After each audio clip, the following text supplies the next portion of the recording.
Assalamu alaikum wa rahmatullahi wa barakatuh.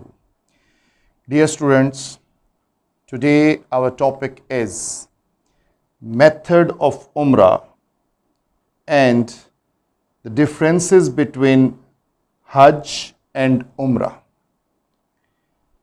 Dear students, in previous lectures, we have discussed about Hajj, components of Hajj and method of Hajj. You have knowledge about the method of Hajj, so the method of Umrah is very easy for you to understand. Now move to the method of Umrah. There are some components of Umrah. First of all, I will tell you about the components, names of the components. Number one is Niyyat. The second one is Ihram. The third one is Talbiyah. Next one is Tawaf-e Umrah. Next is Sa'i. Next is Halakur Ras or Kasarur Ras. So these are the components of Umrah. So when people want to perform Umrah, first of all, they do Niyyah of Umrah. The first component is Niyyat, and the words of Niyyat of Umrah is Allahumma inni uridul umrata fayassirha li wa takabbalha minni. Just like Hajj, there is a Niyyah, and here in Umrah, the pilgrims or the people who want to perform Umrah, the Niyyat is must for those persons. So Niyyat is the basic component of Umrah. The next one is Ihram. Ihram, you have already learned about Ihram for males and Ihram for females. Same, the method of Ihram, wearing of Ihram is same, the restrictions of Ihram are same, and the undesirable acts of Ihram are same, and permitted acts of Ihram are same, and way of wearing of Ihram is same. So Ihram is the second component of Hajj. Next one is Talbiyah. Labbaik Allahumma labbaik, labbaik la sharika laka labbaik, innal hamda wan ni'mata laka wal mulk, la sharika lak. So these are the words of Talbiyah. So all the pilgrims who are going to perform Umrah, they should recite Talbiyah. So Talbiyah is the basic component of Umrah. The next one is Tawaf-e Umrah. In Hajj, Tawaf-e Ziyarat is obligatory for Hajj. Without Tawaf-e Ziyarat, there is no Hajj. And similarly, in Umrah, the pilgrims perform Tawaf-e Umrah. It is obligatory act for Umrah. If there is no Tawaf, so there is no Umrah. So Tawaf is the most important ritual of Umrah. So pilgrims do Niyyah, put on Ihram and say Talbiyah. Then go to Kaaba to perform Tawaf. So it is obligatory act. And the method of Tawaf is same. In Tawaf, you will start from Hajr Aswad, starting with the Istilami Hajr Aswad, kissing of black stone. Then take 7 rounds around Kaaba, 7 circles around Kaaba, and then perform 2 rakat at the station of Ibrahim, Muqam Ibrahim. Tawaf-e Umrah is complete, and the next ritual of Hajj is Sa'i. Sa'i between Safa and Marwa. It is also the basic component of Hajj. Basic component of Hajj and wajib of Hajj. So here in Umrah, it is also wajib for Umrah. Sa'i. Sa'i between Safa and Marwa. You know very well about Sa'i, that it is the sunnah of Hazrat Hajira alayhi salam. So she ran 7 times between Safa and Marwa in the search of water for her baby Hazrat Ismail alayhi salam. And after performing Sa'i, the pilgrims drink water of Zamzam. After this ritual, after Sa'i, pilgrims do Halaqur Ras or Qasrul Ras. You know, Halaqur Ras for males and Qasrul Ras for females. After this component, Umrah is complete. So method of Umrah is very easy for people who want to perform Umrah. There are some components: Niyyat, Ihram, Talbiyah, Tawaf, Umrah, Sa'i and Halqur Ras for males and Qasrul Ras for females. So this is the complete method of Umrah. Now we are in this position to discuss about the differences between Hajj and Umrah, because you have the knowledge of method of Hajj and method of Umrah. So it is very easy for you, and it is very easy for the students who know about the method of Hajj and method of Umrah. So those things, those components of Hajj, those rituals, those rites, those manasik, which are performed by the pilgrims in Hajj, and which method or component performed by pilgrims who perform Umrah. So it is very easy. So now we will discuss the differences between Hajj and Umrah. There are some differences. So first one is Niyyat. There is no difference in Niyyah except the words. If a person who wants to perform Hajj do the Niyyat of Hajj, and if he wants to perform Hajj, he will do the Niyyah of Hajj. That's it. There is a slight difference between the words. The second one is timing. Timing of Hajj and timing of Umrah. So you know, Hajj is obligatory on the persons who can afford one time in the whole life. He can perform twice or thrice or maybe every year, but it is obligatory one time in a life. But Umrah, it is not obligatory one time in a life. One person who can afford, he can perform every day. He can perform it every day, whenever he wants. So there are special days for Hajj. Hajj starts from 8th of Zilhajj and ends at 13th of Zilhajj. Hajj cannot be performed in any other month or in any other dates except from 8th to 13th. So this is the restriction for Hajj, that Hajj is performed by the pilgrims only in between 8th and 13th of Zilhajj.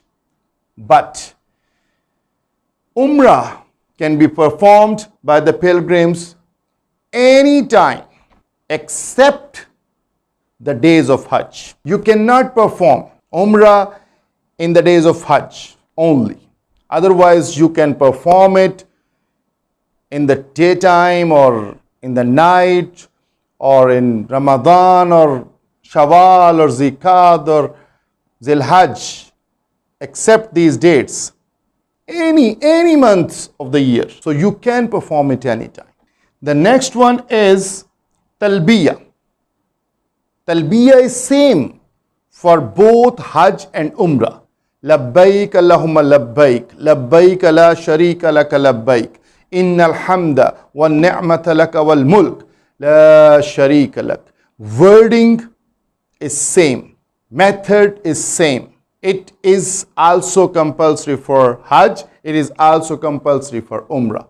The difference is only the recitation period, timing. So in Hajj, pilgrim stops the Talbiyah at 10th of Zilhajj before Rami. When he goes for Rami Jamaratul Uqba, he stops Talbiyah. Why?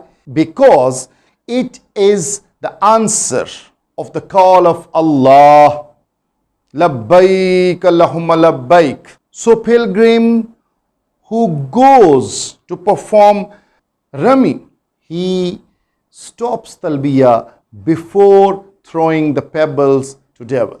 And in Umrah, the pilgrim stops this at the time of tawaf. So the timing is the only difference between the talbiyah for Hajj and talbiyah for Umrah. So otherwise, words are same.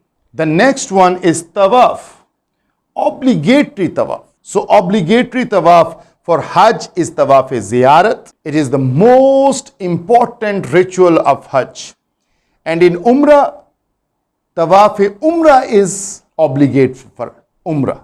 So it is the most important ritual for Umrah. There is no difference of method of tawaf-e-ziyarat or tawaf-e-Umrah. I have already told you in the previous lecture, there is no difference between the method of two tawafs. Difference is only the niyyah, and difference is only in the name. In Hajj, we perform tawaf-e-ziyarat as an obligatory act, and in Umrah, we perform tawaf-e-Umrah as an obligatory act. The next one is tawaf-e-Qudum. It is sunnat in Hajj, but there is no tawaf-e-Qudum in Umrah. When we were discussing about the method of Umrah, there is only one tawaf, and that is tawaf-e-Umrah. No other tawaf is there. So please keep in your mind, Umrah has only one tawaf. So tawaf-e-Qudum is the sunnat for Hajj. So it is not compulsory for Umrah. The next one is tawaf-e-Wida. Tawaf-e-Wida is also the component of Hajj, and it is wajib of Hajj, only for Hajj. It is not a wajib for Umrah. It is not compulsory for Umrah. So there is no tawaf-e-Wida in the performance of Umrah. So this is the difference. Tawaf-e-Qudum and tawaf-e-Wida are the components of Hajj, but these are not the components of Umrah. The next one is Waquf-e-Arafat, the most important ritual of Hajj. On 9th of Zilhajj, all the pilgrims stay at the plain of Arafat. And if any pilgrim who does not go there in the plain of Arafat and does not do Waquf-e-Arafat, so his Hajj becomes void. So this is the fundamental and basic ritual of Hajj, but it is not compulsory for Umrah. And when we are talking about Waquf-e-Arafat, there is no sermon in Umrah. There is no Zuhrain in Umrah. Zuhrain and sermon and Waquf-e-Arafat only for Hajj. There is no Waquf-e-Arafat for Umrah. The next one is Waquf-e-Muzdalifah.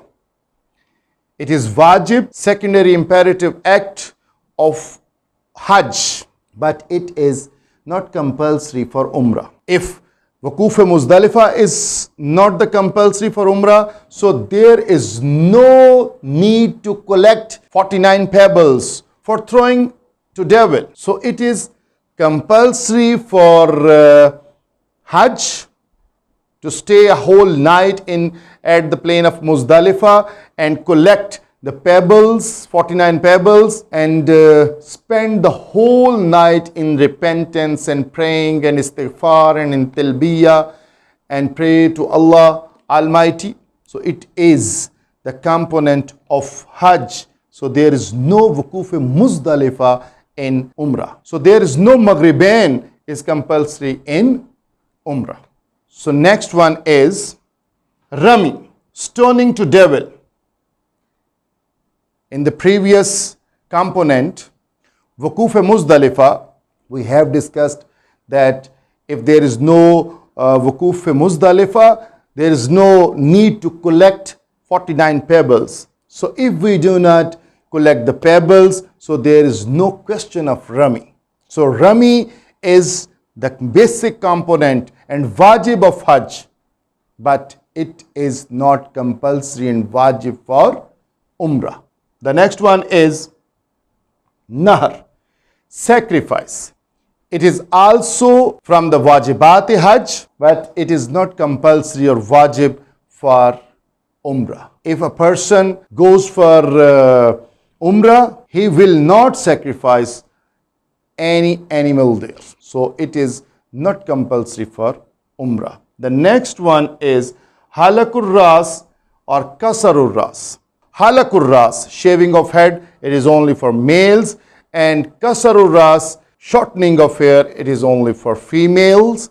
It is compulsory in Hajj as well as in Umrah. So Halakur Ras and Kasarur Ras are compulsory both in Hajj and Umrah. The next one is Ihram. So Ihram is also compulsory for Hajj, and it is also compulsory for Umrah. Ihram is the basic component of Hajj as well as Umrah. So this is the method of Umrah. So these are some differences between Hajj and Umrah. In the end, I will give you the summary of method of Umrah and the differences between Hajj and Umrah. So read these points carefully, please. I think it is enough for today. Assalamu alaikum wa rahmatullahi wa barakatuh. Allah Hafiz.